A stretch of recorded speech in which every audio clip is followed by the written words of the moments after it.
Aquí está la Unión Europea, te suena, ¿verdad? Pero esto no ha sido siempre así. Para entenderlo todo tenemos que volver atrás, mucho, mucho tiempo atrás.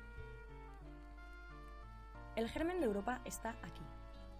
Roma, heredera de la cultura griega, unifica por primera vez Europa, a través de unos rasgos comunes, la religión, el latín y el derecho romano.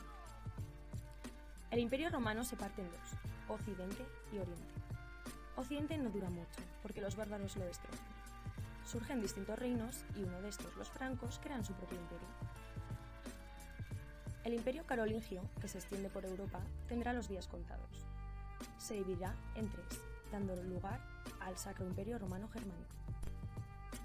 En este momento, la devoción cristiana conquista el corazón de los reyes europeos, que se lanzan a reconquistar los santos lugares.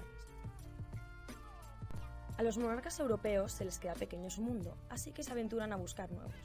Portugueses y españoles toman la iniciativa de la conquista de América, difundiendo la cultura europea al resto del mundo y cambiando la relación entre estados para siempre. Siglos después, tras infinidad de conflictos entre las potencias europeas por los caprichos de sus reyes, los franceses se hartan y se unen para derrocar la monarquía, acabando con el problema de raíz. Entonces se empieza a hablar de cosas como libertad, igualdad, fraternidad, que se concretan en la Declaración de los Derechos del Hombre y del Ciudadano, antecedente de los derechos humanos. Europa había cambiado, empezaba la edad contemporánea. El excesivo amor propio del nacionalismo lleva a la guerra franco-prusiana, donde se enfrentan por los deseados recursos de Alsacia y Lorena y sus respectivos egos. Prusia aplasta a los franceses y se unifican ese mismo año, 1871. Este incómodo status quo, llamado la paz armada, tuvo como consecuencia un enfrentamiento entre la Triple Entente y la Triple Alianza. Surgen así tres nuevas visiones de cómo debía ser el modelo a seguir en Europa. En primer lugar, el fascista, propuesto por Alemania e Italia. En segundo lugar, encontramos el bloque de los aliados occidentales, destacando a Francia y al Reino Unido, y reforzados por Estados Unidos, con un modelo basado en la democracia liberal.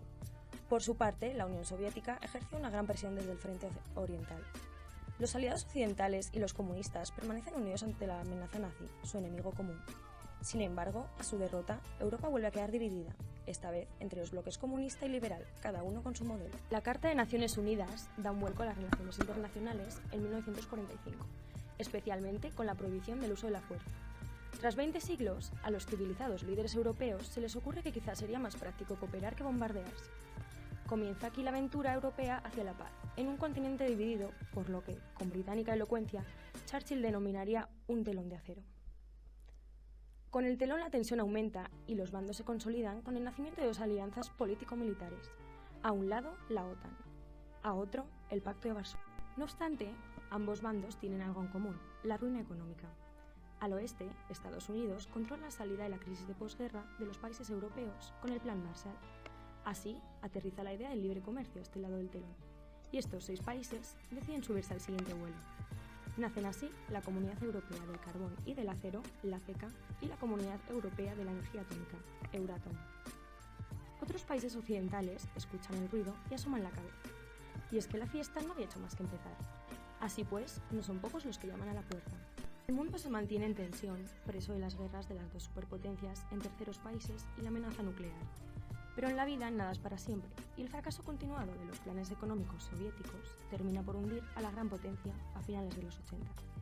Resulta inevitable que su icónico muro, hasta entonces indestructible, cayera con ella. Alemania es una de nuevo, y deja de ser el lobo feroz para convertirse en el pastor del rebaño europeo. En Europa, el colapso de la Unión Soviética trae un cambio geopolítico en los países del este, que tardan bien poco en quitarse el apellido soviético y subirse al carro del capitalismo. Y llegamos a un capítulo importante de la historia de Europa, el Tratado de Maastricht. ¿Para qué sirvió? Básicamente para cambiar el extensísimo nombre a la Comunidad Económica Europea. Surge así lo que conocemos como Unión Europea, un proyecto que iba más allá de la cooperación económica.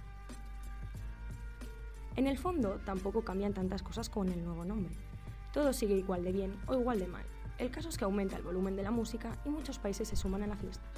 Desprendidos del espíritu comunista, los países del este de Europa entran en la Unión Europea. Como la cosa parecía marchar, los países europeos deciden dar un paso más en su aventura hacia la paz y la cooperación.